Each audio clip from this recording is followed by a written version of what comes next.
Welcome to Cultural Discovery. I'm Shelina Elyse, your host, and we're finally back here in the kitchen. Today, we are making the national dish of Puerto Rico, Arroz con Gandules. Con gandules means with pigeon peas, and arroz is rice. Also part of this dish is a very important feature of Puerto Rican food, which is sofrito. This happens to be a tomato base, but it also encompasses garlic and onions, different spices, all put together to create a delicious spice blend. We've got some diced pimento peppers, some capers as well, but definitely a dish that you should come to know for Puerto Rican food. Let's take our half cup of diced ham and get that crisped up in the stove. So we have preheated oil in the pan, and we're going to get, again, our half cup of diced ham crispy. Ooh. Perfect. And I have such a large pan because we're going to be adding, of course, other things. I don't want it to fall out of the pan at all. So we'll spread this out, give it a little room to get crispy, and move it around every so often. We'll probably do this depending on how big your diced chunks are, how thick the ham is. We'll probably do this for 3 to 5 minutes until you get it to a place that you like. It's a little brown, looks a little bit more cooked through. So, as I mentioned, Arroz con Gandules is the national dish of Puerto Rico, and it actually encompasses a lot of the history and the heritage of the island itself. These are the green pigeon peas. They're actually beans, which is something I learned today while I was researching the history of the dish. Also, they are not native to the island of Puerto Rico. They were brought over as part of the colonization from West Africa, part of what people were interested in cultivating, what people were already eating, whether it was the slaves that were brought over to cultivate the land or the colonizers themselves. And sofrito is actually derived from Spanish food. So these new ingredients and flavors were introduced to the indigenous Taino people, and through the colonization developed the different flavors of what is now known as Puerto Rican food. So I think this dish, being the national dish, getting to understand and then celebrate who the people have become, is really special to get to share that with you. All right, so this is getting pretty cooked. We've got some crispiness happening.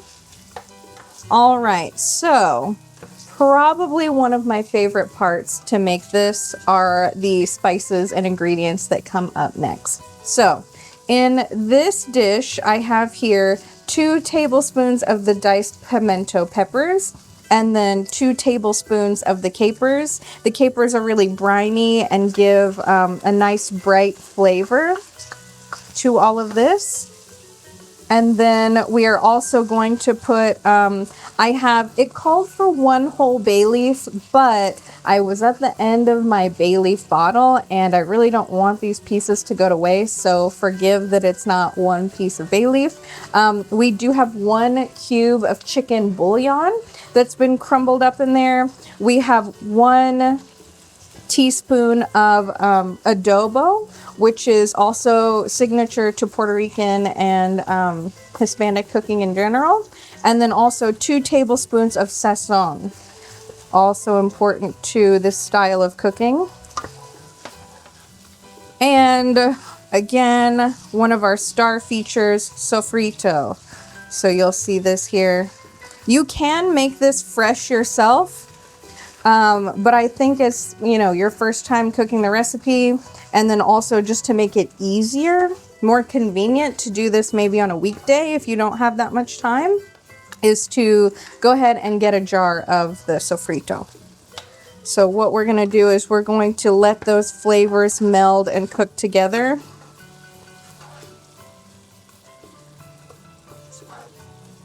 There will never not be a time that we all wish to have 4D TV, smell-o-vision to experience these flavors together. That's so nice. All right. We'll get that together a little bit. Mix it up really well.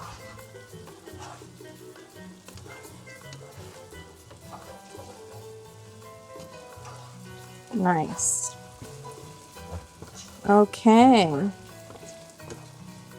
That looks like it's worked together really well. Now we're going to add gandules.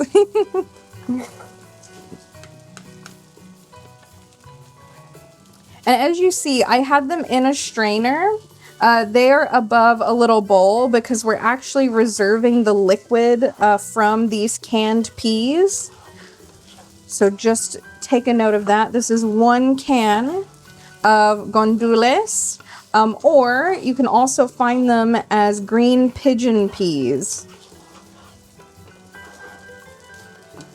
While I was doing my shopping for these, I looked ahead on an app of a few of the grocery stores that are in my area just to check ahead who had the sofrito, the pigeon peas, things like that. So, time-saving trick. Even if you don't shop using a grocery store app, I find it's really awesome to prepare. Okay, also, I'm a little ridiculous about my grocery store shopping. It's kind of a ritual for me. So I have a specific way that I like to write my grocery list, which is I will write everything that I need down, and then this is through like my notes app, and then I will put them in the order of which I will encounter them in the grocery store. That's a little tip, but also if that's too much for you, I totally understand. But it's a process that works for me. So to backtrack, yeah, you can always double check things on your grocery store's app before you commit to just one place, because we did have to visit about 3 stores because I don't necessarily live in an area where all these ingredients were in one store, but I'm very glad that we found them. Excellent. Okay, so our next thing to do is we are going to introduce rice, so arroz, into the recipe. First, I need to go rinse that, and then we'll bring it back and toast it. We have rinsed our rice, and you're not exactly sure how to do that. You need to watch season 1, episode 4, Chicken Tinola, where I start on my journey about rice. But yeah, just rinse it. It's fine. So we're gonna put that in here. This again is uncooked. It is just rinsed because we are going to let it simmer and cook with all of these flavors. Okay.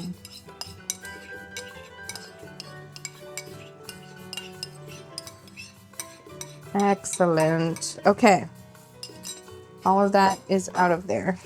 So now we're going to mix it. And this part, we're toasting the rice. We're giving it a little extra body, letting it marinate with the seasonings that we've already put in here.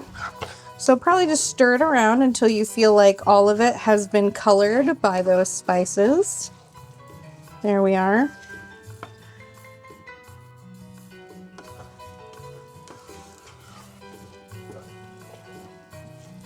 Wow, this is so beautiful. So far, you can see how easy it is to make this, but it looks and smells so impressive.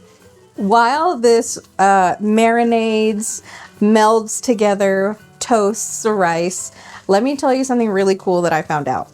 So when Puerto Rican people will make this dish, I found out that they also covet what's called pegao, P-E-G-A-O, which is the crispy crust of rice after it's been cooked.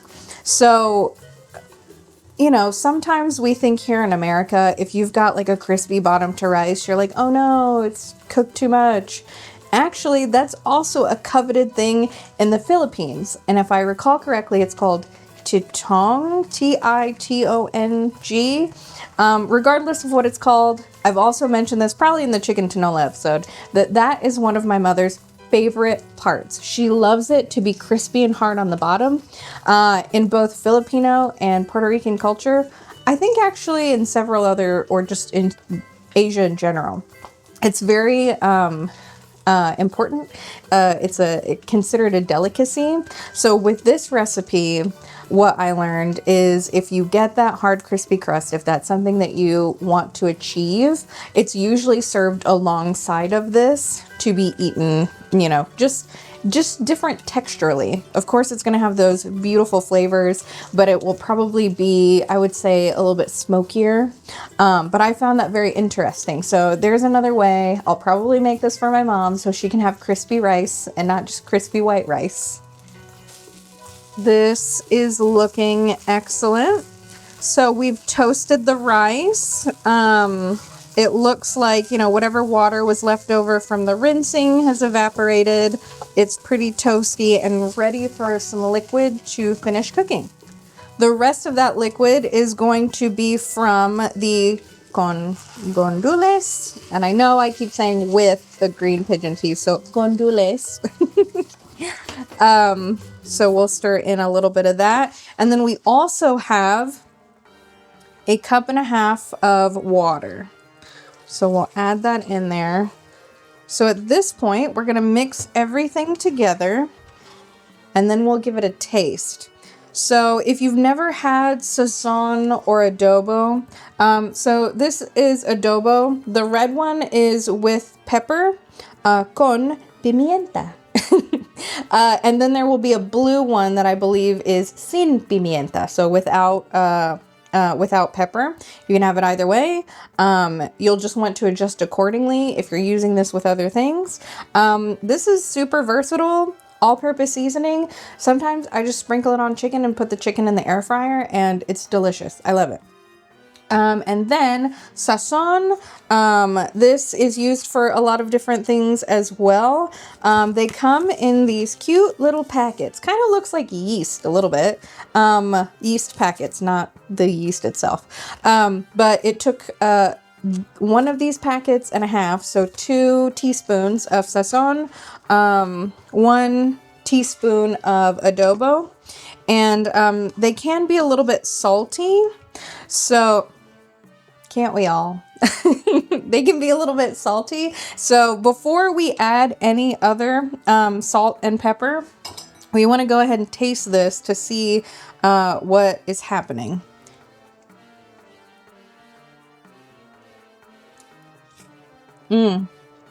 For me, that is salty enough. And then I'm going to actually add ground pepper. Another thing that if you followed along, you know, I love pepper. Okay, perfect. And that is however much I wanted. So you do you. At this point, it becomes your own masterpiece. All right. Perfect. So now what we're going to do is we will lower the heat. Put it on low. Really put it there. And cover it with a lid. And this will hang out 20 to 30 minutes depending on your stove and how all of this is going. Definitely wait at least 20 minutes. And when you come back, then you can see if it's done or if we need a little bit more. Done being that the rice will be fluffy, you know, just like when you were steaming it, fluffy and soft. Excellent. And what you didn't know was you're getting a twofer from me. So let's go figure that out. You're getting 2 recipes in one episode. We are making tostones to go alongside our arroz con gandules. Tostones are flattened pieces of plantain banana fried. Absolutely delicious. If you're not sure what a plantain is or a platanos, this is that. I've cut off of the ends to start going ahead and I guess peeling or shucking the plantain. They are absolutely delicious. You'll find them next to regular bananas if your grocery store has them. They're quite easy to use. They're starchy. They can be savory or sweet. I have seen where folks prefer to peel the plantains when they're yellow. They're a little bit easier to peel. Me in general, I just like a greener banana. So I got green plantains. What I've done, already peeled one here. What you do is you will slice into the peel of the banana, 2 slices, and then you kind of just start taking it off. And if you have remnants of the peel there, you can just rip it off, kind of like this.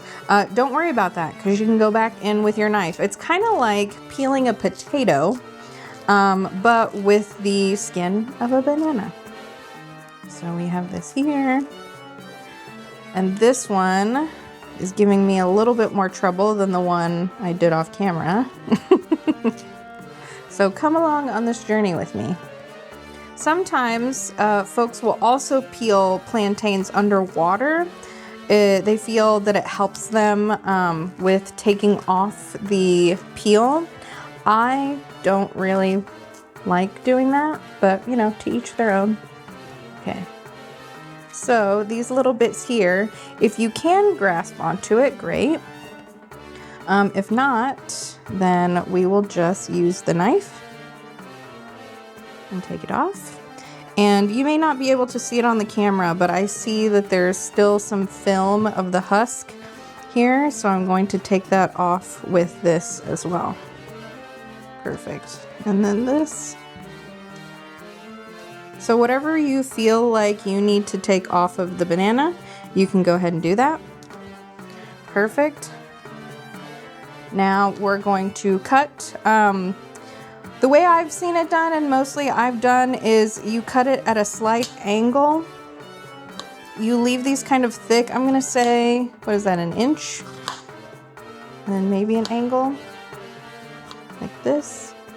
And you'll want to keep them the same size because they're going to be fried together.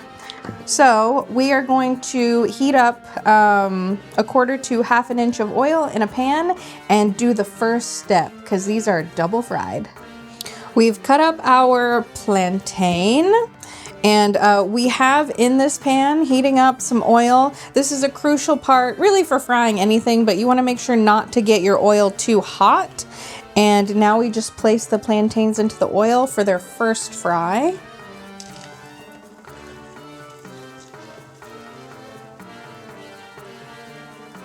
There is a little like spider type of kitchen tool, but I don't have that. So we're gonna be using these wonderful tongs. Easy enough. And what we'll do is we will fry these for about 3 to 5 minutes on each side. What you want is to see them, ooh, a little eager. You want to see that they are lightly golden brown for this first fry. We're hoping that it cooks most of the way through, and then the next step will cook the rest of it through. So just again, similar to banana-shaped potato at this point.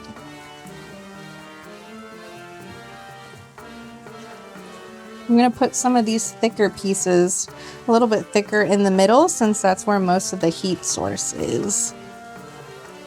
There we go. And this pan is just a hair small for as much plantain I have. You might want to give them a little bit more room, but this looks fine. This looks good.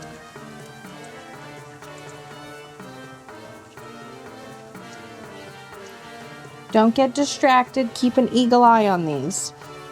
Just watch, I will get distracted and then I won't be keeping an eagle eye on these. All right, I think it's time for our first turn.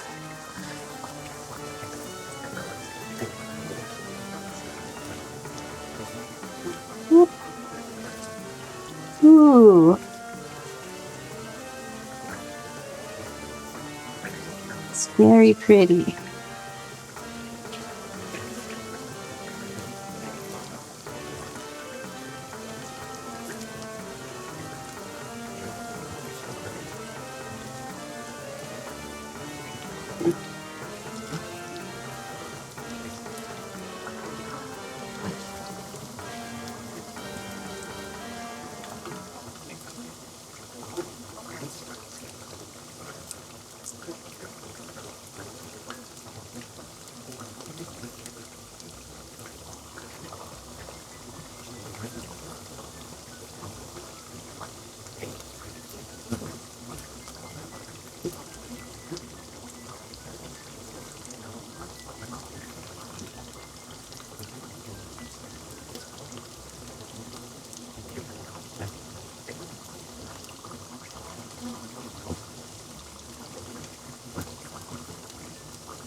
They smell so good.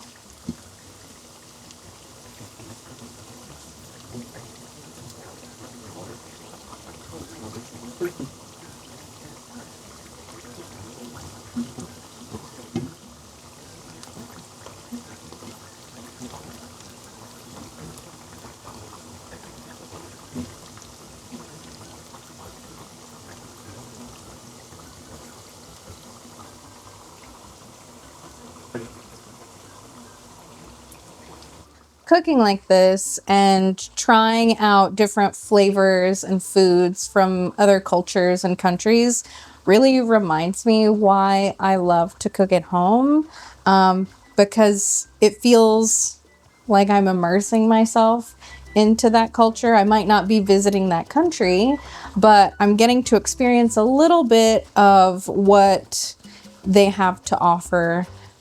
I have prepared a plate with paper towels to drain the excess oil.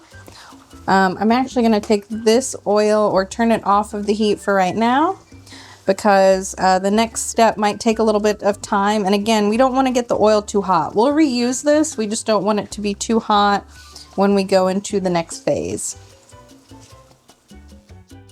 Here comes the fun part of making tostones. So the first fry was to cook them most of the way through, start getting us a crispy crust, break down the starch so they're a little soft. The next step comes with a special tool. And as we have learned on the show, I usually do not have the special tool.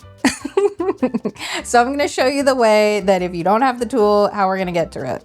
So there is actually something that looks very similar to like a tortilla press. It's specifically for this process called a tostonera. Tostera? I think it's tostonera. And they come big, small, medium. And basically you put your first fried plantain into it, close it, smash it, and then it makes the tostones. What I have for you today is a plate with a flat bottom. And what we're gonna do is we will take this plate, our beautiful piece of plantain, and smash it. Ta-da! I think I can do it a little bit better. So personally, my favorite part of tostones is these little like ridges, because when you fry them again, they get extra crispy, like the edge of like a really crisp wedge potato chip or like potato fry. And that's my favorite. My other favorite thing about tostones is this little center part right here where you can see the seeds of the plantains. It just feels so special. This is such an easily done process. But it looks like it took you hours to make it. And then we're gonna take a knife and then just peel it off and put it back here. Easy enough. Okay, if you missed it the first time, we're gonna take plantain, put it on the table. Take your handy dandy plate. You can also do this with anything else that has like a flat surface, so like a mug or something if like all of your plates have ridges. So smash it. Okay, I'm gonna do a little bit more. It's magic. All right, so, and then this is what a little one looks like. Da, da, da. Give that more love. Excellent. So just go through this process and then we'll see you at that next step.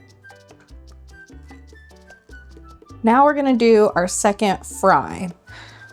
We have reheated the oil to medium heat. Perfect. And what this does is it will cook and fry the rest of the plantain that didn't cook through the first time and give it a crispy, just extra crisp. It's kind of like when folks ask for double fried wings, things like that. It's gonna be crispy and delicious.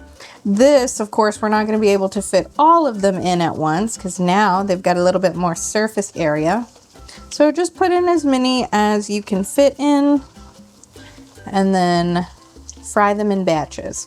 This will probably take, I would say, 30 seconds to a minute, depending on how hot your oil is, how thick your tostones are at this point. So just keep an eye on them.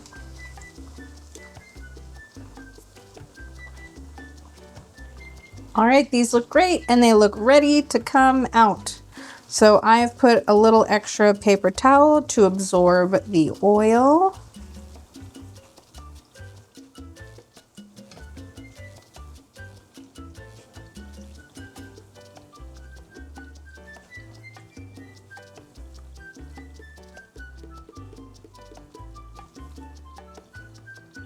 And I do like mine a little more brown. If you don't, you know, you could always half the time. Okay, so these are delicious as is. You can garnish them with salt, garnish them with garlic salt. Today, I'm just gonna put a little more adobo in here. Awesome. Perfect. And then if you wanted to put them in a little basket, you could do like more of a tossing action. We're gonna go ahead and finish the rest of these out. Every time I make something like this, I really can't believe that I'm the person who made it. Yes, I'm practicing my cooking skills. I'm becoming more confident in the kitchen, but the smells, excellent. How it looks, delicious. Let's go ahead and talk about these tostones. These crispy edges. I don't know if you can hear that. I'm gonna get a little bit closer. A little crispy.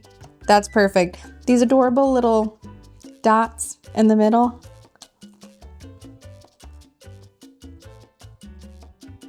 A carb similar to potatoes. So who's mad? Fried. Put that little extra adobo seasoning onto it. Just great. I have also read, I can't recall if I've had it myself, but is it mayo chup? So I think it's ketchup, mayonnaise, little mix, a delicious sauce for your tostones. Really just eat these with anything. Eat them by themselves, eat them with everything. It doesn't matter. They're just so good. Definitely try them if you have the opportunity to make them or have them in a restaurant. Okay, so while Arroz con gandules is usually considered like a side to like slow roasted pork pernil, or pasteles, which I believe is pork or beef, in general considered a side. This is not anything to sleep on. So we'll go ahead. We've got a little ham piece here.